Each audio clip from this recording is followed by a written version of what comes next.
好，来继续来看今年公务人员高考3级的考题，有考到145万军，有考到反内底公投，结果是引发到争议。国民党的立委林维洲讲，问考生反内底公投的公关的策略，已经违反到行政中立，非常的罕古，必须来谴责。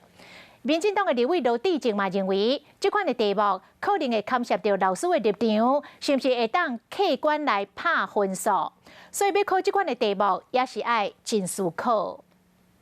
大家不爱食有来考多巴胺的猪肉，啊若高考考到这题，要安怎处理？今年公务人员高考3级民意甲公用关系学的概论试题，其中有一题是在野党发起的反内底的公投反制。面对这个议题，中央政府应该采取多种的公关策略，角度来消除政治纷争，争取国人的认同。说落来，因为政府委外标案所产生的145议题，造成未少的政治风波，政府部门应该安怎进行网络社群的传播，角度创造正面的民意。这哪里的立委拢讲出题目老师爱检讨。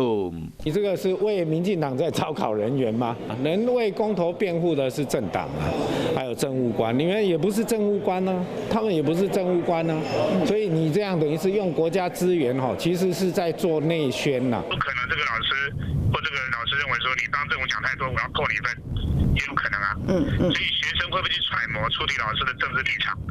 来撰写这个答案都不是一个恰当的一个出题的方式，就是明显违反了这个行政中立哈，然后也会造成就是说，到时候在阅卷上的这个偏颇，或者是我们可以探知这个考生的这个政治的意识形态或者倾向，其实这些都非常的不好。严国科选部发出声明，讲这符合出题目的原则，而且结合时事真人化。这个题目敢有困难？恐惊是考生较为难，写答案进前都要先有老师的想法。